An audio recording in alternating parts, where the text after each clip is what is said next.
وشر الأمور محدثاتها وكل محدثة بدعة وكل بدعة ضلالة وكل ضلالة في النار. أعوذ بالله من الشيطان الرجيم. بسم الله الرحمن الرحيم. يا أيها الناس اتقوا ربكم الذي خلقكم من نفس واحدة وخلق منها زوجها وبث منهما رجالا كثيرا ونساء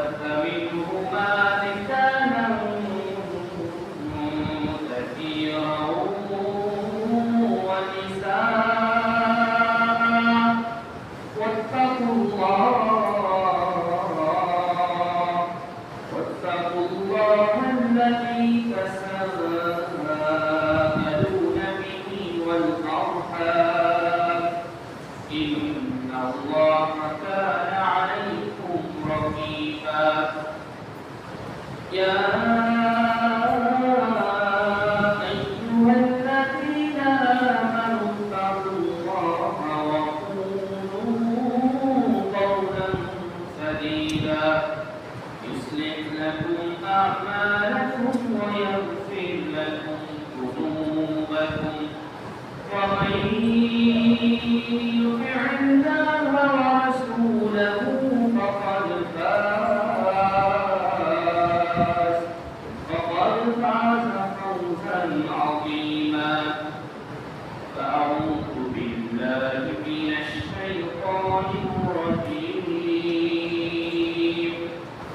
لقد كان لكم في رسول الله أسوة حسنة لمن كان يرجو الله واليوم الآخر وذكر الله كثيرا. سورة الأحزاب 21 নম্বর আয়াত। وعن أبي هريرة رضي الله تعالى عنه سئل رسول الله صلى الله عليه وسلم عن أكثر ما يدخل الناس الجنة فقال تقوى الله وحسن الخلق. وسئل رسول الله صلى الله عليه وسلم عن أكثر ما يدخل الناس النار فقال الفم والفرج. رواه الترمذي وكما قال عليه الصلاة والسلام. যাবতীয় প্রশংসা আল্লাহ রাব্বুল আলামিনের জন্য জ্ঞাপন করি যে আল্লাহ রাব্বুল আলামিন আমাদেরকে হেফাজত করছেন, করে যাচ্ছেন, করবেন যারা আল্লাহর একনিষ্ঠ বান্দা, যারা নিজেদের উন্নয়ন চায়, ঈমানের উন্নয়ন চায়, সংস্কার চায়, যারা নিজেদেরকে পবিত্র কোরআন ও সহিহ হাদিসের আলোকে ঢেলে সাজাতে চায়, ব্যক্তি জীবন, পারিবারিক জীবন, সামাজিক জীবন, বৈশ্বিক জীবন, সমস্ত জীবনটা আল্লাহ রাব্বুল আলামিনের দেওয়া। সুতরাং তারই বিধান দিয়ে তারই রঙে রাঙানোর প্রচেষ্টা যারা করে যাচ্ছেন আল্লাহ রাব্বুল আলামিন তাদের প্রতি রহম করুন, আমিন। সাথে সাথে আল্লাহ রাব্বুল আলামিন আমাদেরকে হেদায়েত দিয়েছেন। মানবতার চূড়ান্ত ওহী, যা অভ্রান্ত সত্যের একেবারে চরম এবং সর্বশেষ ওহী আল কোরআন, এটাকে হেদায়েত দিয়েছেন। রব্বে কারীমের প্রশংসা জ্ঞাপন করছি, আলহামদুলিল্লাহ। সাথে বর্ষিত হোক নবী মুহাম্মদ সাল্লাল্লাহু আলাইহি ওয়াসাল্লামের প্রতি, যিনি আমাদেরকে সেই কোরআন যার উপরে নাযিল হলো তিনি আমাদেরকে ব্যাখ্যা দিয়েছেন, সেটা বিশ্লেষণ করেছেন, সে অনুযায়ী আমল করার পদ্ধতি বলে দিয়েছেন। রাসূল আকরাম সাল্লাল্লাহু আলাইহি ওয়াসাল্লামের প্রতি আমরা আবারও সংক্ষিপ্ত দরুদ পাঠ করছি, সাল্লাল্লাহু আলাইহি ওয়াসাল্লাম। নৈতিক অবক্ষয় এবং শান্তির পথ, পরিত্রাণের পথ। নৈতিক অবক্ষয়টা বলতে কি বোঝায়? নীতি থেকে ক্ষয় পাওয়া, নীতি বা নৈতিকতা বা আচার আচরণ যেটা হওয়া দরকার। ধরুন আপনি একটা প্রাণীর নাম বললেন, নিঃসন্দেহে প্রাণীর নামটা যখন আপনার আমার অন্তরে আসবে বা আমরা হৃদয় থেকে মানে ওটাকে সেভ করে আমরা মুখ দিয়ে বলবো, তখন কিন্তু সেটার কিছু বৈশিষ্ট্য আমাদের সামনে অটোমেটিক তার সামনে চলে আসে। ধরেন আমরা যদি কোনো প্রাণীর কথা বলি, গরু, তাহলে গরুর কথা বললে মানুষের সেন্স কাজ করে যে গরু বলতে এই প্রাণী এটা খাওয়া হয়, এটার হাত পা বা এর এই বৈশিষ্ট্য রয়েছে। তারপরে ধরুন একটা সবজির কথা বললেন, একটা মাছের কথা বললেন, প্রত্যেকটা প্রাণীর কিন্তু আলাদা আলাদা বৈশিষ্ট্য দিয়ে আল্লাহ তাআলা আলাদা সৃষ্টি করেছেন। আচ্ছা, এরপরে যদি আমরা মানুষের কথা বলি, আল্লাহ রাব্বুল আলামিন কি বলছেন, লাকাদ খালাকনাল ইনসানা ফি আহসানি তাকওয়িম, আমি অবশ্যই মানুষকে সর্বোত্তম অবয়ব দিয়ে সৃষ্টি করেছি। অর্থাৎ আমার আপনার যেখানে মুখ থাকলে হয়, যেখানে চোখ থাকলে হয়, আজকে নামটা আমাদের সামনে রয়েছে, এই সামনের নামটা কিন্তু পেছনে সেট করা হতো তাহলে কেমন হতো? বা আমাদের যে হাত আছে, হাত পা আরো অঙ্গ যেগুলো আছে, আল্লাহ রাব্বুল আলামিন অন্যান্য প্রাণীগুলো বা অন্যান্য জীবের মধ্যে যত কিছু গ্যাপ রয়েছে, মানুষের মধ্যে কিন্তু তার কোনো গ্যাপ নেই। তো যখন মানুষের কথা বলছি, তখন আমার আপনার একটা সেন্স কাজ করে যে মানুষ, তো তাহলে মানুষ বলতে তো এমনটাই হবে যার মধ্যে মানবীয় গুণ থাকবে, যার মধ্যে আদর্শ থাকবে, যার মধ্যে একটা সভ্যতা থাকবে, যাকে দেখলে বোঝা যাবে না আসলে মানুষ। এই জন্য বিপরীত কথাটা কিন্তু মাঝে মধ্যে আমরা ব্যবহার করে থাকি, আসলে মানুষ না। কখন হয় এটা? যখন মানবীয় যে গুণগুলো আল্লাহ দিয়ে সৃষ্টি করেছেন, সেই গুণগুলোর বহিঃপ্রকাশ বা সেই আচার আচরণের বহিঃপ্রকাশ যখন তার না হয়ে উল্টা হয়, তখন কিন্তু আমরা মানুষের বিপরীত শব্দ ব্যবহার করি, অর্থাৎ অমানুষ বা আসলে মানুষ না, এভাবে কথা বলে। ঠিক অনুরূপ ভাবে আমরা যে মুসলিম, এই মুসলিম হতে গেলে অবশ্যই সেই মুসলিমের কিছু বৈশিষ্ট্য থাকা দরকার। ধরুন আপনি কল্পনা করুন না, করার পরে আমরা বলতে চেষ্টা করি মুসলমান, তো মুসলমান মানে কি? আত্মসমর্পণকারী একজন মানুষ। মুসলিম, আসলামা ইসলাম, মুসলিম, তিনি ইসলামের কাছে নিজেকে সঁপে দিয়েছেন, নিজেকে বিলীন করে দিয়েছেন, ইসলামের কাছে নিজেকে বিক্রি করে দিয়েছেন। বিক্রি করা জিনিসকে আর দ্বিতীয়বার বিক্রি চলে? চলে, তবে হারাম। একবার বিক্রি করা হয়েছে, অর্থাৎ যে মুসলিম অর্থাৎ আল্লাহর কাছে আত্মসমর্পণ করেছে, ইসলামের কাছে আত্মসমর্পণ করেছেন, অথবা কোরআনুল কারীমের কাছে আত্মসমর্পণ করেছেন, নবী সাল্লাল্লাহু আলাইহি ওয়াসাল্লামের হাদিসের কাছে আত্মসমর্পণ করেছেন, অর্থাৎ তখন যখন কেউ আমরা মুসলিম, অটোমেটিক একটা সেন্স আমাদের কাজ করে, ও মুসলিম বলতে তার একটা বৈশিষ্ট্য থাকবে, তার আদব থাকবে, তার আখলাক থাকবে, তার চরিত্র থাকবে, এটা তার বোঝা। তো এই জায়গায় আমাদের কিন্তু এই যে নীতিগতভাবে আমরা একজন মুসলিম, নীতিগতভাবে আমরা একজন প্রকৃত আহলুল হাদিস। অনেকে হয়তো মুসলিম কথাটা বুঝতে পারে না, কিন্তু আহলুল হাদিস বললে, আহলে হাদিস বললে এই কথাটা বুঝতে খুব কঠিন হয়ে যায়। এজন্য অনেক ভাই আমাদের প্রশ্ন করেন, ভাই আমরা তো মুসলিম, তো আমরা আবার আহলুল হাদিস করতে যাবো কেন? আহলে হাদিস হলে কি দরকার? প্রিয় ভাই, যিনি শিয়া তিনিও মুসলিম দাবি করছেন, যিনি কাদিয়ানী তিনিও মুসলিম দাবি করছেন, যিনি আল্লাহ নবী সাল্লাল্লাহু আলাইহি ওয়াসাল্লাম কি দিলেন দুইটা, যা আল্লাহ বিধান দিয়েছেন, তিনি তৃতীয় ঈদ পালন করেন। আবার তিনি শিরক বুঝেন না, বিদআত বুঝেন না। তাহলে এই জায়গাগুলো ইসলামে অবশ্যই শিরক যদি না থাকতো, তাহলে নবী করিম সাল্লাল্লাহু আলাইহি ওয়াসাল্লাম আল্লাহ রাব্বুল আলামিন কেন এই এত মানে তাহযীর বা সতর্ক সাবধান করলেন? লাইন আশরাকতা লা ইয়াহবাতু মিন আমালিক ওয়া লা তাকুনান্না মিনাল খাসিরিন। নবী, আপনি শিরক করেন, আপনি আল্লাহর সাথে অংশ স্থাপন করেন, সেটা ইবাদতের ক্ষেত্রে হোক, উলুহিয়াতের ক্ষেত্রে হোক, আসমা ও সিফাতের ক্ষেত্রে হোক, যে কোনো ক্ষেত্রে আল্লাহর ইবাদতের সাথে আমরা শুধু বুঝি হয়তো যে শিরক করা মনে হয় এই মাদুলি একটা ঝুলাইছি, এটা প্রতি যদি আকীদা পোষণ করে তাহলে এটা শিরক। এর থেকে বড় বড় শিরক রয়েছে মানুষের। ঠিক অনুপাতে এর বিপরীত শিরক করলে আল্লাহ রাব্বুল আলামিনকে অপমানিত করা হয়। তার আরেকটা বিভাগ হচ্ছে বিদআত। অনেকে বলে থাকেন, ভাই ভালো আমল তো ভালো, আরো বেশি করলে সমস্যা কি? আরে ভাই, আপনার আমার পেটের মধ্যে যতটুকু খাবার ঢুকবে তার থেকে যদি বেশি ঢুকে তাহলে সমস্যা কি?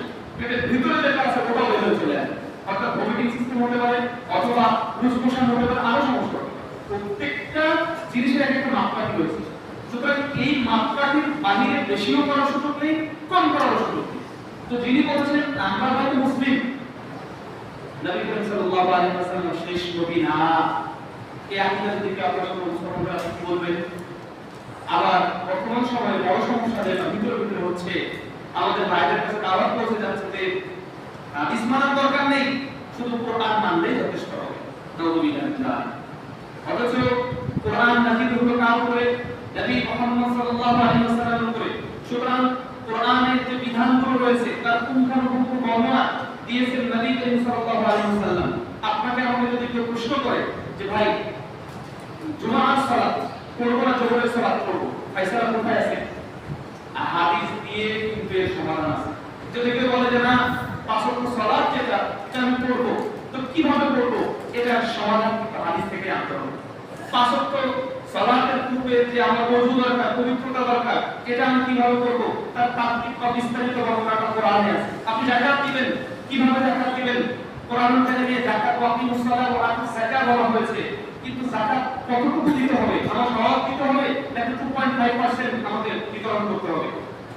তো এই যে বিষয় বর্ণনাগুলো রয়েছে নবী করিম সাল্লাল্লাহু আলাইহি ওয়াসাল্লামের উপরে দীর্ঘ 23 বছর আল্লাহ রাব্বুল আলামিন ক্ষণে বিভিন্ন প্রয়োজনে তিনি আল কোরআনুল কারীম নাযিল করেছেন। সুতরাং যেহেতু তার উপরে নাযিল করেছেন তিনি এগুলো ব্যাখ্যা জানেন, তো নবী করিম সাল্লাল্লাহু আলাইহি ওয়াসাল্লাম যে ব্যাখ্যা দিয়েছেন সেই ব্যাখ্যার বাহিরে যাওয়ার ক্ষমতা আমার নেই। যেহেতু নবী করিম সাল্লাল্লাহু আলাইহি ওয়াসাল্লামের মর্যাদা এমন, তিনি বলছেন যে আলা ফারাতুকুম আলাল হাউজ, শোনো কিয়ামতের দিন মানুষ ঘামে ডুববে, মানুষ শাস্তিতে বিভিন্ন প্রকার শাস্তিতে মানুষ ডুবে থাকবে, মানুষ ইয়া নাফসি করবে, মানুষ নিজের জন্যই নিজে ব্যতিব্যস্ত হবে। এমন অবস্থায় মানুষ চরম আকারে পিপাসিত হবে, মানুষ চরম আকারে পিপাসিত হবে, তীব্র পিপাসার যন্ত্রণায় মানুষ ডুববে। তো এই সময়ে আলা ফারাতুকুম আলাল হাউজ, আমি হাউজে সবার আগে অগ্রগণ করব, অর্থাৎ আমি আগে চলে যাব। এমন অবস্থায় আল্লাহ রাব্বুল আলামিন আমাকে হাউজ দিয়েছেন, হাউজে কাউসার দিয়েছেন। এই হাউজে কাউসার থেকে আমি পানি বিতরণ করব।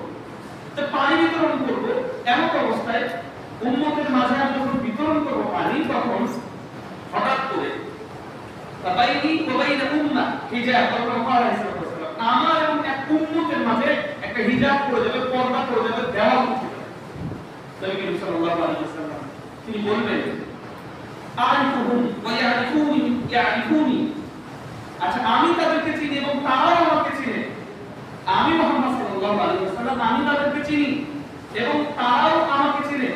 তো আমি মনে করছি তারা আমার উম্মতের মধ্যে অন্তর্ভুক্ত।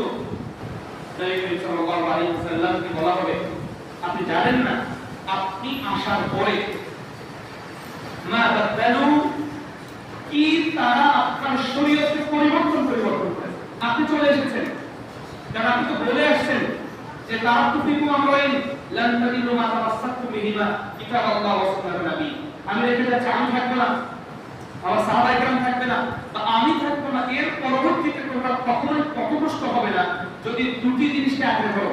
এক হচ্ছে আল কোরআন, আল্লাহর কিতাব, এবং আমি নবী মুহাম্মদ সাল্লাল্লাহু আলাইহি ওয়াসাল্লাম আমার সুন্নাহ। রাসূল বলেন দুটি জিনিস যদি আঁকড়ে ধরো, এই দুটি জিনিসকে যদি কেউ আঁকড়ে ধরে তাহলে সে কখনো পথভ্রষ্ট হবে না। এখানে নবী করিম সাল্লাল্লাহু আলাইহি ওয়াসাল্লাম স্পষ্ট বলতে চাই যে এখানে বললেন না কে কোন মাযহাব ধরবে বা কোন মাযহাবের অনুসরণ করবে, না চার মাযহাব 40 ফরজ না 4 ফরজ। নবী করিম সাল্লাল্লাহু আলাইহি ওয়াসাল্লাম এইগুলোর বিজ্ঞাপন করে ইঙ্গিত দিলেন না।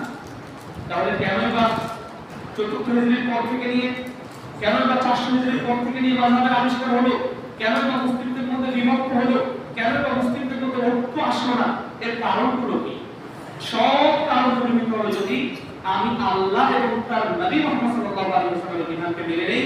সব জায়গায় আল্লাহ রাব্বুল আলামিন বলছেন যে আতিউল্লাহ ওয়া আতিউর রাসূল ওয়া উলিল আমরি মিনকুম ফাইন তানাযাতুম ফি শাই ফারুদ্দুহু ইলাল্লাহি ওয়া রাসূল।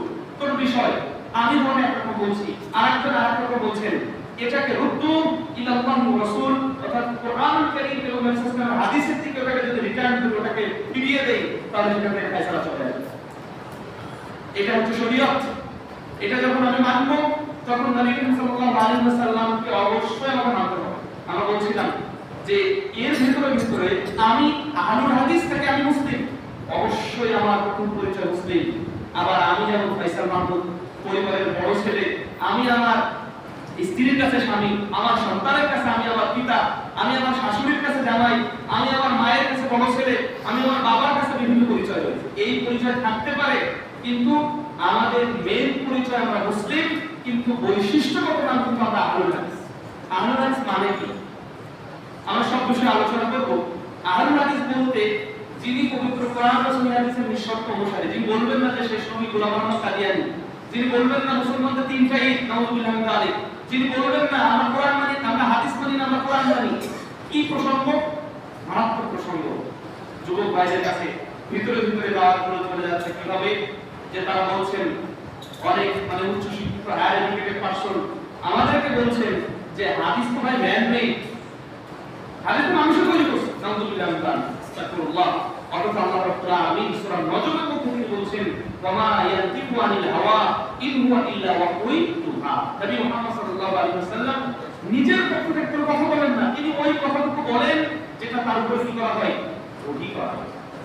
নবী করিম সাল্লাল্লাহু আলাইহি ওয়াসাল্লাম নিজের পক্ষ থেকে একবার বললেন, বলার পরে বিষয়টা উল্টা হলো, তিনি তার কথাকে উল্টো করে দিলেন। কেমন? খেয়াল করি, মক্কা থেকে মদিনায় হিজরত করেছেন, মদিনার সাহাবায়ে কেরাম খেজুরের তাবিদ করে, খেজুর গাছের ফুল পরাগায়ন করে, অর্থাৎ পুরুষ ফুল এবং মাদি ফুল, অর্থাৎ নর এবং নারী যে দুই ধরনের ফুল ঘটে, তো এই ফুল পুরুষ ফুলের সাথে নারী ফুলের পরাগায়ন করে, পরাগায়ন সিস্টেম যেটা, তো এই পরাগায়ন যখন করছে তাবিদ বলা হয় এটাকে। হাদিসে নবী সাল্লাল্লাহু আলাইহি ওয়াসাল্লাম বলেন, শোনো তোমরা এইভাবে কষ্ট করো না, এই তাবিদ করতে যে পরাগায়ন করতে যে তোমাদের কষ্ট হচ্ছে। তো সাহাবাদেরকে নবী সাল্লাল্লাহু আলাইহি ওয়াসাল্লাম বলেন এটা না করে আল্লাহ যেটা ফয়সালা দেন ওটাই তোমাদের হবে। তো পরের বছর দেখা গেল যে ফলটা কম হয়েছে, খেজুরের ফলনটা কম হয়েছে। তখন সাহাবায়ে কেরাম নবী সাল্লাল্লাহু আলাইহি ওয়াসাল্লামের কাছে আসলেন, আরজ করছেন, হে আল্লাহর নবী আপনি তো বললেন যে পরাগায়ন করতে হবে না, তাবিদ করতে হবে না, আমরা করিনি আপনার কথা শুনে। তো এটা যখন করেছি, করিনি, পরাগায়নটা ছেড়ে দিয়েছি, তখন কিন্তু আমাদের ফলনটা কমে গেছে, খেজুরের ফলনটা কমে গেছে। রাসূল সাল্লাল্লাহু আলাইহি ওয়াসাল্লাম বললেন, শোনো আমি এটা আমার নিজের পক্ষ থেকে তোমাদের কষ্ট দেখে বলেছিলাম, তাহলে যেহেতু পরাগায়ন ছাড়া ফলন কম হচ্ছে, তাহলে তোমরা এই কাজটা অব্যাহত রাখো। যখন তিনি নিজের পক্ষ থেকে কোনো কথা বলেছেন, সেটা ব্যাখ্যা প্রদান করেছেন। নবী করিম সাল্লাল্লাহু আলাইহি ওয়াসাল্লাম এর কাছে একদিন ভুনা করা, আমরা কালাই ভুনা বুঝি, গোশত ভুনা বুঝি, এরকম ভাবে দুই সাপ, এটাকে গপ বলে, বাংলাদেশের দুই সাপ না, কিন্তু সৌদি আরবের মরুভূমির মধ্যে আমাদের দেশে যেটা দুই সাপ মতো রয়েছে, এরকম আকৃতির একটা প্রাণী, হ্যাঁ এটা হচ্ছে শক্তিশালী প্রাণী, আদিতে বলা হয় একটা গপ। তো একদিন তার সামনে ওই ভুনা করা গপ নিয়ে আসা হলো। তো তিনি যখন পাশ থেকে মহিলারা বলছে, তুমি এটা কিন্তু গপ, দুই সাপ, সৌদি আরবে কিন্তু বাংলাদেশের না, খাইলে কিন্তু উল্টা পাল্টা হবে, ঝামেলা আছে। তো রাসূলুল্লাহ ভুনা করা দেখে একটু লোভী হলো, তিনি খেতে যাবেন। যার পরে যখন শুনলেন দুই সাপ গপ, তখন তিনি বলছেন লা আকুলু ওয়ালা উহাররিমু, না শোনো আমি এটা খাবো না, আর এটাকে আমি হারামও ঘোষণা করছি। শোনো আমি এটা খাবো না, আর এটাকে আমি হারামও বলছি, এটা খাওয়া জায়েজ আছে, তবে আমাদের এলাকায় না এই আচার আচরণ, মানে এই সংস্কৃতিটা নাই, আমাদের এলাকার মানুষ এটা খায় না। নবী করিম সাল্লাল্লাহু আলাইহি ওয়াসাল্লাম যখন নিজের পক্ষ থেকে বলেছেন, সেটা ব্যাখ্যা প্রদান করেছেন। সুতরাং যদি কেউ কোরআন মানে হাদিস মানবে না, এটা কখনো প্রকৃত মুসলিম হতে পারে না। যখন মানুষের মধ্যে এরকম বিভক্তি চলে এসেছে, তখন মুহাদ্দিসিনে কেরাম বা উলামায়ে কেরাম বা সাহাবায়ে কেরাম বা তাবেঈদের যুগ থেকে আমাদের বৈশিষ্ট্যগত নাম হচ্ছে আমরা আহলুল হাদিস, অর্থাৎ পবিত্র কোরআন ও সহিহ হাদিসের নিঃশর্ত অনুসারী। এখন আহলুল হাদিস বললে বাপদাদা কর্তৃক সম্পত্তি না, আপনি হবেন আমি হতে পারবো না, আমি হবো আপনি হতে পারবেন না। যিনি পবিত্র কোরআন ও সহিহ হাদিস মেনে নেবেন, তিনি হচ্ছেন আহলুল হাদিস। এই প্রসঙ্গে ইমাম আবু দাউদ রাহিমাহুল্লাহ একটা কথা মনে পড়ে যায়, আহলুল হাদিসদের অবদান। আহলুল হাদিস এর আগে কিন্তু বলছি যে যিনি পবিত্র কোরআন ও সহিহ হাদিস নিঃশর্তভাবে মেনে নেবেন, তিনি হচ্ছেন আহলুল হাদিস। ইমাম আবু দাউদ রাহিমাহুল্লাহ তিনি বলছেন, লাউলা হাদিহিল ইসাবা ইয়ানি আসহাবুল হাদিস লাম দারাসুল ইসলাম আও কামা ক্বাল। তিনি বলছেন যদি পৃথিবীতে আহলুল হাদিসরা না থাকতো, পৃথিবী থেকে ইসলাম মুছে যেত, পৃথিবী থেকে ইসলাম মুছে যেত। আপনি কেমনে বুঝবেন এই কথা? ইমাম আবু দাউদের বিশ্লেষণ, যিনি ইমাম আবু দাউদ রাহিমাহুল্লাহ সুনান আবি দাউদের যিনি মুসান্নিফ, অর্থাৎ তিনি সংকলন করেছেন, আবু দাউদ রাহিমাহুল্লাহ কথাকে আপনি কিভাবে মূল্যায়ন করবেন? আপনি আমি কি বলবো যে রফুল ইয়াদাইন করলেও হবে না করলেও হবে? আপনি আমি কি বলবো যে পায়ের সাথে পা লাগালে বেয়াদবি হবে? আপনি আমি কি বলবো যে সাহাবায়ে কেরামদের বগলের মধ্যে পুতুল থাকতো, এই পুতুল থাকার কারণে রাসূলুল্লাহ রফুল ইয়াদাইনের বিধান দিলেন? নাউযুবিল্লাহি মিন যালিক। আপনি সাহাবায়ে কেরামকে কিভাবে মুশরিক করলেন মনে রাখবেন। আপনি বলবেন যে সাহাবায়ে কেরামকে তো মুশরিক বলা যায়? আপনি তো বলছেন বা কেউ বা বলছে যে সাহাবাদের বগলে পুতুল থাকতো, তাই নবী সাল্লাল্লাহু আলাইহি ওয়াসাল্লাম রফুল ইয়াদাইনের কথা বলেন। নাউযুবিল্লাহি মিন যালিক। তার মানে কি সাহাবাকে শিরকের তহমত দেওয়া হলো না? তো এই আমলগুলো কার পক্ষ থেকে এসেছে? নবী সাল্লাল্লাহু আলাইহি ওয়াসাল্লাম। সুতরাং কোন সুন্নাহকে, কোন বিষয়কে, ইসলামের কোন বিষয়কে খুঁটিনাটি বলা, কোন বিধানকে অবজ্ঞা করা কোনো সুযোগ নেই। আল্লাহ রাব্বুল আলামিন আমাদের বোঝার তৌফিক দান করুন। আল্লাহুম্মা আমিন। এইজন্য আমাদের বৈশিষ্ট্যগত নাম হচ্ছে আমরা আহলুল হাদিস। আমরা আহলুল হাদিস হতে গেলে শুধুমাত্র পায়ের সাথে পা মেলালে, জোরে আমিন বললে, রফুল ইয়াদাইন করলে আহলুল হাদিস হওয়া যায় না। আহলুল হাদিস বলতে তার দৃষ্টি, তার কালচার, তার সভ্যতা, আচার আচরণ সবগুলোতে কোরআন এবং সুন্নাহ হাদিসের মাপকাঠি বোঝাতে হবে, তবে তিনি আহলুল হাদিস। আল্লাহ রাব্বুল আলামিন আমাদেরকে হেফাজত করুন। আল্লাহুম্মা আমিন। এবং প্রকৃত আহলুল হাদিস হওয়ার তৌফিক আল্লাহ আমাদেরকে দান করুন। আল্লাহুম্মা আমিন। আমরা বলছিলাম যে আপনাকে আমাকে একজন মুসলিম হিসেবে দেখলে বোঝা যাবে, কিন্তু বর্তমান বিশ্বের পরিস্থিতি এমন বা আমাদের অবস্থা এমন, আমাকে আপনাকে দেখলে মনে হয় না যে আমি মুসলিম।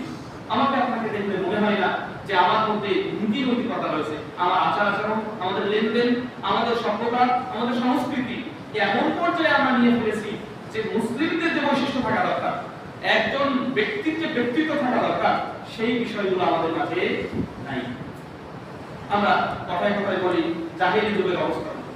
জাহেলি যুগ অনেক খারাপ ছিল, জাহেলি যুগের মানুষ অনেক খারাপ ছিল, জাহেলি যুগের মানুষ। এজন্য আমরা জাহেলি যুগের যে বিশ্লেষণ, সেই যুগের মানুষ তাদের সংস্কৃতি অনুযায়ী, ভুল প্রথা অনুযায়ী, বাপদাদার রীতি অনুযায়ী বা তাদের একটা স্ট্যান্ডার্ড অনুযায়ী তারা কন্যা সন্তানকে জীবন্ত করতে ফেলত। কন্যা সন্তানকে তাদের সমাজে বোঝা মনে হতো। নবী সাল্লাল্লাহু আলাইহি ওয়াসাল্লাম আসলেন, পরবর্তীতে আল্লাহ রাব্বুল আলামিন তার মাধ্যমে এই বিধানটাকে বাতিল করে নারীদেরকে মর্যাদা আল্লাহ রাব্বুল আলামিন দিলেন। সুবহানাল্লাহ। আল্লাহ রাব্বুল আলামিন কতটা জঘন্য ছিল। ওয়াইদাল মাউউদাতু সুইলাত বিআইয়ি যামবিন কুতিলাত। আল্লাহ রাব্বুল আলামিন কোরআন কারীমে এই ঘটনা নিয়ে এসেছেন। তো এই যে ঘটনা, এটা দ্বারা স্পষ্ট হয় জাহেলি সমাজের বর্বরতা। আচ্ছা, আপনি আমি কোন মানে জাহেলিয়াত দিয়ে আপনাকে আমাকে খেতাব দেওয়া হবে? যখন আমি একজন ভাইকে রাজনীতির কারণে মেরে পানিতে ফেলছি, যখন আমি একজন ভাইকে খুন করছি, যখন আমি একজন ভাইকে নির্যাতন করছি, যখন আমি একজন ভাইয়ের হাত পা কেটে দিচ্ছি, যখন আমি একজন ভাইয়ের পায়ে রড কেটে দিচ্ছি, যখন আমি একজন ভাইয়ের উপরে জুলুম করছি, যখন আমি একজন ভাইয়ের মালামাল ছিনতাই করছি, যখন আমি আপনি একজন ভাইয়ের সম্ভ্রম ইজ্জত দিয়ে টানাটানি করছি, আল্লাহ সাল্লাল্লাহু আলাইহি ওয়াসাল্লাম বলেছেন কুল্লুল মুসলিমি আলাল মুসলিমি হারামুন দামুহু ওয়া মালুহু। প্রত্যেক মুসলিমের জন্য আরেক মুসলিমের সম্পদ হারাম, তার রক্ত হারাম এবং তার ইজ্জত হরণ করা, তার সম্ভ্রম হানি করা, তার ইজ্জত ছিনিয়ে নেওয়া এগুলো হারাম। অথচ বর্তমান সময়ে মানুষের অবস্থা কি?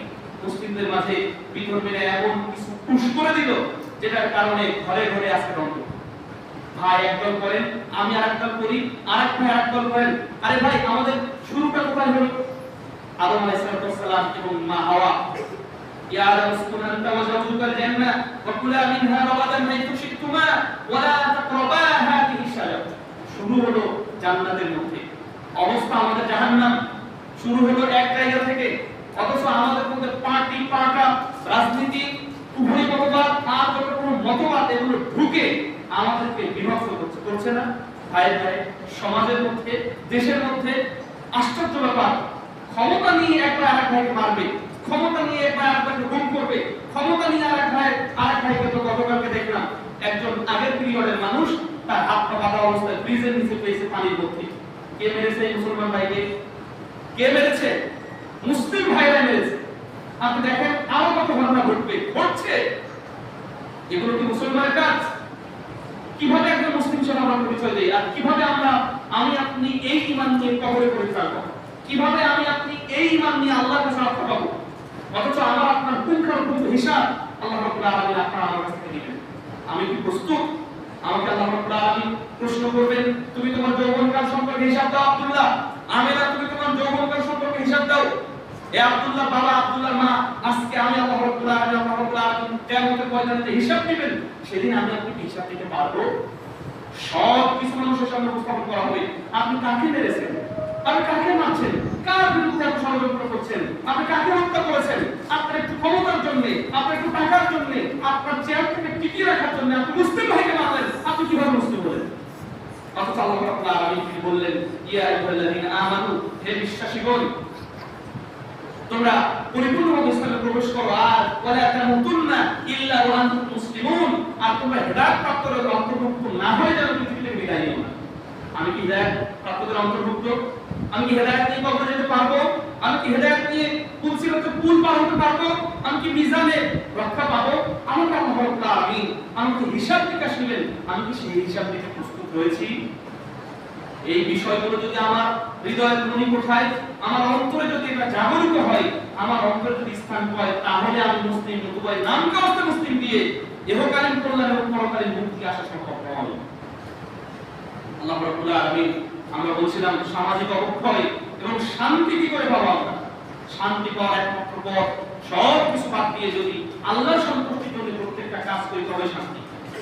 আমরা এখানে যারা মুসলিম রয়েছি, আজকে যারা খুতবা শুনছি, মা বোনেরা যারা আছি, পৃথিবীর প্রত্যেকটা কাজ যদি আল্লাহর সন্তুষ্টির জন্য করি, পৃথিবীর প্রত্যেকটা কাজ যদি আল্লাহর সন্তুষ্টির জন্য করি, তাহলে আমাদের জন্য রব্বানা আতিনা ফিদ দুনিয়া হাসানা ওয়া ফিল আখিরাতি হাসানা ওয়া কিনা আযাবান নার। রব্বানা, হে আমাদের প্রতিপালক, আমাদের রব, আতিনা ফিদ দুনিয়া হাসানা, আপনি দুনিয়ার জীবনে আমাদেরকে কল্যাণ দিন, ওয়া ফিল আখিরাতি হাসানা, এবং পরকালের জীবনে কল্যাণ দিন, ওয়া কিনা আযাবান নার, এবং আপনি আমাদেরকে জাহান্নামের আযাব থেকে হেফাজত করুন, বাঁচান, রক্ষা করুন। আল্লাহ রাব্বুল আলামিন আমাকে আপনাকে সংসার করার জন্য, আমাকে আপনাকে ভাই ভাই মারামারি করার জন্য, টাকা দিয়ে রক্তপাত করার জন্য, সংসার করার জন্য, সবকিছু পরিচালনা করার জন্য আল্লাহ রাব্বুল আলামিন প্রেরণ করেননি। তিনি চাইবেন যে সব কাজের বান্দা আমার ইবাদত করে, সব কাজের বান্দা আমার আনুগত্য করে। যে কোনো কাজ, যে কাজই আমি করি না কেন, আমি একজন নারী, একজন মহিলা, আমি সন্তান প্রতিপালন করব আমার আল্লাহর সন্তুষ্টির জন্য, যে সন্তান যেন আমার পরকালীন জীবনে একটা নাজাতের ওসিলা হয়, আমার সন্তানগুলো যেন আমার জন্য দোয়া করে, আমার সন্তান যেন অন্যের জন্য বোঝা না হয়, আমার সন্তান যেন সুন্দরভাবে গড়ে ওঠে। একজন বাবাও সেভাবে চেষ্টা করবেন, একজন মাও সেভাবে চেষ্টা করবেন, প্রত্যেকটা কাজ আল্লাহর সন্তুষ্টির জন্য তিনি করবেন। যদি এটা করি, তবে আমাদের নীতিনৈতিকতা ফিরবে, নতুবা পশ্চিম কালো আমাদের নীতিনৈতিকতা ফিরবে না। আমাদের নীতি, আমরা বলছিলাম জাহেলি সমাজে কিছু মানুষ কিছু অপরাধ করতো, কিন্তু আমাদের মধ্যে মাল্টিভাবে পাপি হয়ে গেছে। আমরা দেখেন, একজন মানুষের, একজন মুসলিমের আদর্শ হওয়ার দরকার ছিল, সে অবশ্য সত্য কথা বলবে। মুসলিমরা সত্য কথা বলে না। সত্য কি জিনিস এটা মানুষ বুঝতে চেষ্টা করে না। আছে নীলক্ষেত বলছে পশুক্ষেত, আছে ঢাকায় বলছে আমি ভাই চিটাগাং রয়েছে, কারণ বোঝার সুযোগ নেই। আচরণ ওয়াদা করেছিল, ওয়াদার খেলাফ ওয়াদা করেছিল, আজকে মানুষ ধার দেয় না, কর্জ দেয় না। কি কারণে? মানুষ ভেবেই নিয়েছে যে দিলেই তো বিপদে পড়বে। অধিকাংশ জিনিস আপনি দিয়ে দেখেন, কর্জ বা ধার, মানুষ বিপদে পড়ছে। মানুষের নীতিনৈতিকতা থেকে মানুষ কতটা পিছিয়ে গেছে। একটা মুসলিম, অর্থাৎ যিনি ইসলাম গ্রহণ করেছেন আল্লাহর কাছে এবং নবী সাল্লাল্লাহু আলাইহি ওয়াসাল্লামের কাছে যিনি আত্মসমর্পণ করেছেন, তার বৈশিষ্ট্য দেখে এগুলো পাওয়া যায়। এই জন্য আমরা বলে থাকি বারবার, জাহেলি সমাজের মানুষের মধ্যে কিছু আচরণ ছিল, তাদের মধ্যে কিছু জাহেলিয়াত ছিল, কিন্তু আমাদের মধ্যে জাহেলিয়াতের সবগুলো প্রবেশ করে ফেলেছে। আল্লাহ আমাদেরকে হেফাজত করুন, আল্লাহ আমিন। এই অবক্ষয় থেকে বাঁচার পথ কি? এই যে অবক্ষয়, আমার নীতি, নৈতিকতা, সভ্যতা, পরিবার, সংস্কৃতি, দেশ, বিশ্ব, এগুলো থেকে যদি আমি না বাঁচি, আপনি আমি যদি মনে করি যে না, যেভাবে চলছে সবাই বর্তালিকা প্রবাহের নাই, আমিও চলতে পারি, সমাজ যেভাবে যাচ্ছে না, আমার এখানে কোনো অবদান নেই, মানুষ সমাজ যেভাবে চলে চলুক। প্রিয় ভাই, আপনি যতটা নিরাপদ রয়েছেন, আমি যতটা নিরাপদ রয়েছি, আমরা যদি সমাজ সংস্কারের কাজ না করি, আমরা যদি পরিবার সংস্কারের কাজ না করি, আমরা যদি সমাজে একটু অবদান রাখতে না পারি, আমরা যদি ভালো কাজে একটু সহযোগিতা না করি, ভালো কাজ পৃথিবী থেকে মুছে যাবে। আপনি করবেন না, অন্যকে দিয়ে আল্লাহ করাবেন। আমি করবো না, আল্লাহ রাব্বুল আলামিন অন্যকে দিয়ে করাবেন। আল্লাহ রাব্বুল আলামিন এই বিষয়গুলো বোঝার তৌফিক আল্লাহ আমাদেরকে দান করুন, আল্লাহুম্মা আমিন। আমরা নৈতিক অবক্ষয় থেকে বাঁচতে গেলে অবশ্যই পারিবারিক কিছু বিষয় রয়েছে। পরিবারে আল্লাহ নবী সাল্লাল্লাহু আলাইহি ওয়াসাল্লাম কেন বললেন, আপনি বড় হলে সন্তানের ব্যাপারে বলছেন, ভাই আমার ছেলেটা কথা শোনে না, আমার সন্তান কথা শোনে না, বউ আমাকে খাবার দেয় না, ছেলে আমাকে দেখেন না ছেলে আমাকে বৃদ্ধাশ্রমে রেখে এসেছে। আরে আপনিও তো আপনার পিতা মাতার প্রতি এমন ছিলেন, এই জন্য আপনার সন্তান পিটফটটা এত ইট মারলে পাটকেলি মারছে আপনার সন্তান। আজকে বৃদ্ধাশ্রমে বাবা বলছেন, বৃদ্ধাশ্রম থেকে বাবা তোর ছেলেকে এত লেখাপড়া শেখাস না, এত কিছু শেখার দরকার নেই, তোর ছেলে যদি আমার মতো বৃদ্ধাশ্রমে রাখে তাহলে ওই ছেলেকে তুই সুশিক্ষিত করিস না, ওকে মূর্খ রাখ, তোর সেবা শুশ্রূষা করবে। বাবা বৃদ্ধাশ্রম থেকে বলছেন। এই জন্য আমরা বলি এই বৃদ্ধাশ্রমের নাম সমাজে কিন্তু একটা ব্যবসা চলছে, ইয়াতিমখানার নামে সমাজে ব্যবসা চলে। এই বিষয়গুলো আমাদের হিসাব রাখতে হবে। যারা মাদ্রাসার পরিচালক, যারা ইয়াতিম বিভাগের পরিচালক, মোহতারাম আমির জামাত, আপনি ইয়াতিম বিভাগে যান, রাজশাহীতে যান, আপনি সেখানে একটা দিবেন, সেই ইয়াতিম বিভাগ আলাদা রয়েছে, সেখানে আপনি কি দিবেন? তাদের খাবারটা তাদের এর বাইরে যাওয়ার কোনো সুযোগ নেই, তাদের টাকা দিয়ে তাদের। এই জন্য দেখবেন মার্কেটের অন্যান্য বিল্ডিং গুলো ভঙ্গুর বা ভাঙাচোরা থাকলেও ইয়াতিম বিভাগ দেখবেন 5 তলা একেবারে আলিশান সিস্টেম। মাশাআল্লাহ। কি কারণে? ইয়াতিম বিভাগের টাকা ইয়াতিমদের পেছনে ব্যয় করা হয়, অন্য খাতে এখানে ব্যয় করার সুযোগ নেই। এই জন্য যার টাকা বৃদ্ধাশ্রমের নামে অনেকে বিজনেস করেন, এগুলো বৃদ্ধাশ্রম এক হিসাবে রাখাই ঠিক না। কারণ প্রত্যেকেই সমাজ সন্তান পিতা মাতাকে দেখবে, কেন বৃদ্ধাশ্রমে রাখবে? এটা তো আরেকটি জাহেলিয়াত, আরেকটি জাহেলিয়াত। আল্লাহ রাব্বুল আলামিন এই সন্তান নবী যখন করে বললেন যে কুল্লু মাউলুদিন ইউলাদু আলাল ফিতরা, প্রত্যেকটা আদম সন্তান তার ইসলামের ফিতরাতের উপরে জন্মগ্রহণ করে। হিন্দু সন্তান হলেও, খ্রিস্টানের সন্তান হলেও, বৌদ্ধের সন্তান হলেও ওই ইসলাম নিয়ে, কারণ আমরা আমাদের প্রত্যেকের রূহ রয়েছে, আত্মা রয়েছে। এই রূহ বা আত্মাগুলো সব আল্লাহর কাছে একটা সাক্ষ্য দিয়ে আমাদের চলে এসেছে। আল্লাহ রাব্বুল আলামিন বলেছিলেন আলাস্তু বিরাব্বিকুম, আমি তোমাদের রব নই? আমরা সবাই সেখানে পৃথিবীর শুরু থেকে শেষ অবধি, অর্থাৎ সেই সূচনা লগ্ন থেকে নিয়ে একেবারে কিয়ামত পর্যন্ত সব আত্মা একসাথে আমরা বলেছিলাম যে বালা আল্লাহ আপনি আমাদের রব। তাহলে যে রুবুবিয়াতের স্বীকৃতি দিয়ে এসেছি, সেই রুবুবিয়াতের স্বীকৃতি আমাদের মধ্যে আছে কি? যদি না থাকে সংশোধন হতে হবে। নতুবা ইহকালীন কল্যাণ, নতুবা অবক্ষয়, নতুবা এই ধ্বংসের পথ, নতুবা এই অশান্তির পথ থেকে আমার হৃদয়কে, আমার ব্যক্তিকে, সমাজকে, পরিবারকে আমি কোথাও রক্ষা করতে পারি।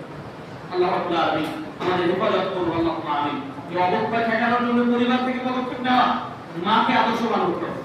এখন মা যদি বেপরদান মহিলা হয়, তাকে দিয়ে তো আব্দুল কাদের জিলানী বলি আর ডক্টর আসাদুল্লাহ গালি আসতে পারে। আপনি খোঁজ নিয়ে দেখেন, যারা সমাজের মধ্যে ভালো তাদের মা ভালো ছিলেন। যারা সমাজের মধ্যে ভালো, যারা আলেম, যারা হাফেজ, যারা সমাজে অবদান রাখছেন, সেটা হোক আলেম বা নন আলেম, কিন্তু যেই হন না কেন তার মা ভালো ছিলেন, এজন্য মানে বাচ্চা ভালো হয়েছে। পূর্বে মাকে ভালো হওয়া দরকার, মা ভালো হলে সন্তান ভালো হবে। আপনার সন্তান ভালো হলে আপনি মরার পরেও কিয়ামত পর্যন্ত পিতামাতা বলবেন, কবরে শুয়ে কবরের মধ্যেও বারজাখী জীবনে বলবেন আমি তো আমল করি, আমল কোথা থেকে আসলো? তখন তাকে অবগত করানো হবে। হাদিসের মধ্যে এসেছে আপনার সন্তান এই ভালো আমলটি করেছে, আপনার জন্য দোয়া করেছে, এই দোয়াটি আপনার আমল, তোমার আমল নামে যুক্ত হয়ে গেছে। সন্তান রেখে যান, সন্তান রেখে গেলে সে যে ভালো আমল করবে, সে আমলটা আপনার কিয়ামত পর্যন্ত আপনার যুক্ত হতে থাকবে। আপনি যদি উল্টা রেখে যান তাহলে তাই হবে। যেমন সাদাকায়ে জারিয়া, প্রবাহমান সাদাকা রয়েছে, ঠিক আমরা বলতে পারি গুনাহে জারিয়াও কিন্তু আছে। আপনার সন্তান অপরাধ করবে, আপনার অমুকের সন্তান এত শয়তানের শয়তান, আরো যা কিছু বিশেষণ যুক্ত করার করবে। বাপ এমন ছিল, মা এমন ছিল, আস্তাগফিরুল্লাহ। এই জন্য বাবা মাকে ভালো হতে হবে, পরিবারকে ভালো করতে হবে। এই অবক্ষয় ঠেকানোর জন্য আমরা সব পরিবারকে যদি আমরা কন্ট্রোল করতে পারি, তাহলে আমাদের আফসোস করা লাগবে না যে আমার বৌমা আমাকে ভাত দেয় না, আমার ছেলে আমাকে দেখাশোনা করে না, এই অভিযোগ এবং আফসোস শুনতে হবে। হ্যাঁ, যদি কখনো কখনো এমন হয়, নূহ আলাইহিস সালামের ক্ষেত্রে হয়েছে, আর অন্যান্য নবীদের ক্ষেত্রে হয়েছে, এটা ভিন্ন বিষয়। আল্লাহ রাব্বুল আলামিন তাকদীরে যদি রেখে থাকেন সেটা ভিন্ন বিষয়। আল্লাহ রাব্বুল আলামিন সেটা খুব কম, এটার মাধ্যমে হয়তো আল্লাহ পরীক্ষা নিতে পারে। আল্লাহ আমাদেরকে হেফাজত করুন, আল্লাহুম্মা আমিন। সাথে সাথে আমরা বলবো, এটা তো এমন বিষয়, পারিবারিকভাবে আমাদের স্ট্রং হওয়া, শক্তিশালী হওয়া, পরিবারকে ঠিক করা। সাথে সাথে দ্বিতীয় বিষয় যেটা আমরা অবক্ষয় ঠেকাতে পারি, আমরা যদি মুরব্বী যারা আছি সজাগ হই, বা গুরুজন যারা আছি বা শিক্ষক যারা আছি, তাদের মধ্যে মাধ্যমে যদি নৈতিকতা আমাদের মধ্যে ছড়িয়ে পড়ে, তারা যদি নৈতিকতা ওয়াজের সাথে সাথে আমলটাও ছড়িয়ে দেন, তাহলে নীতি নৈতিকতা থেকে নীতি নৈতিকতা ভিত্তি করে উঠবে। এবং এই অশান্ত সমাজ, এই অশান্ত পৃথিবী, অশান্ত আত্মা, অধিকাংশ মানুষের হৃদয়ের মধ্যে শান্তি নেই। শান্তি থাকবে কেমনি? শান্তির জন্য যে কাজগুলো করা দরকার, আমি প্রতিদিন করি কি? কোরআন তেলাওয়াত, শান্তি, হৃদয়ের শান্তি। ভালো আমল করলে হৃদয় শান্তি পায়, দান করলে হৃদয় শান্তি পায়, ভালো কথা বললে হৃদয় শান্তি পায়, পক্ষান্তরে আপনি পাপের কাজ করেন, হৃদয়ের মধ্যে খোঁচা দিবে। আপনি মিথ্যা কথা বলেন, হৃদয়ের মধ্যে খোঁচা দিবে। আপনি ফজরের সালাত আদায় করবেন না, ওই অবস্থায় থাকবেন, আপনার মেন্টালি ভাবে আপনি মানসিক ভাবে আপনি বিধ্বস্ত থাকবেন, আপনার মেজাজ খিটখিটে থাকবে।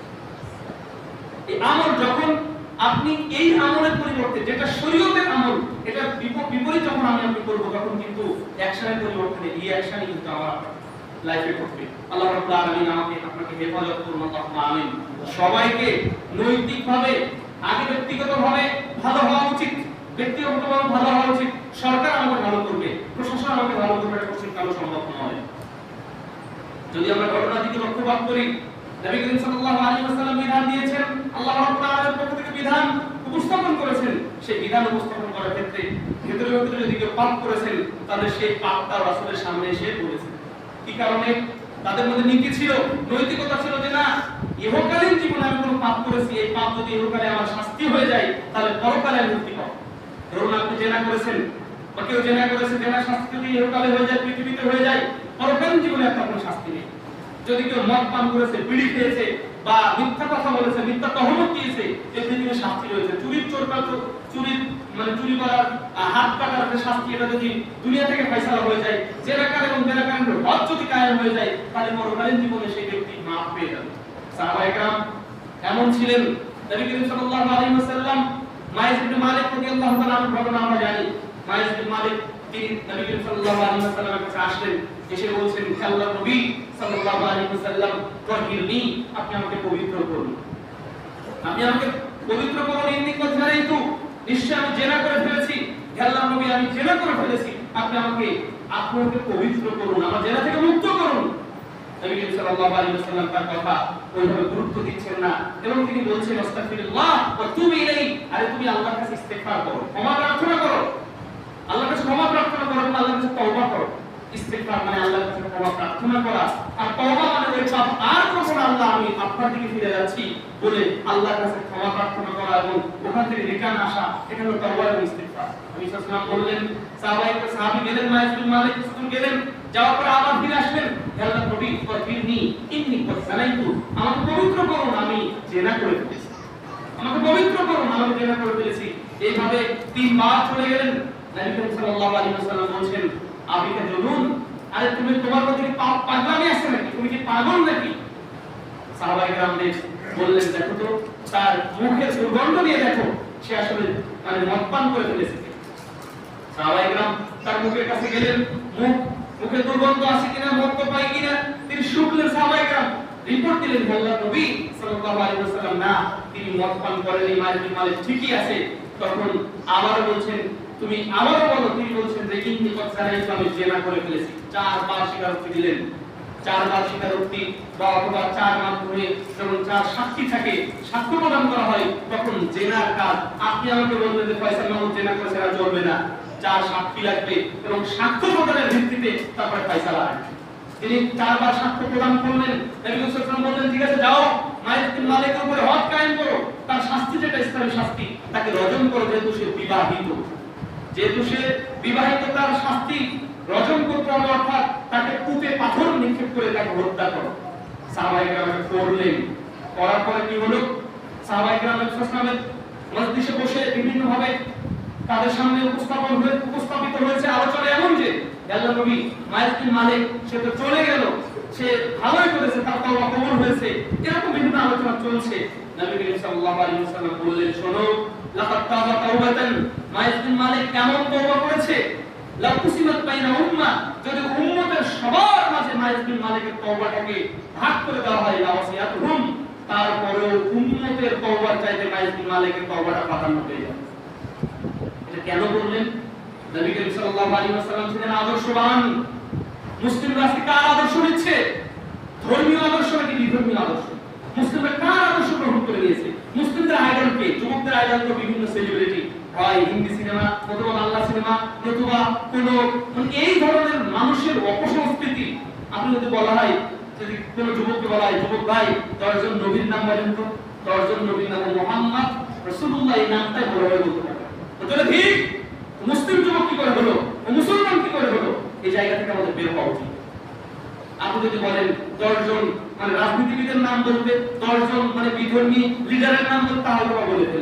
যদি বলেন যে আপনার দলের 10 জনের নাম বলেন তো তাও বলে ফেলবে, কারণ চেয়ার লাগবে, চেয়ার প্রয়োজন যে, অথচ 10 জন নবীর নাম জানেন, 10 জন সাহাবীর নাম বলতে পারবে।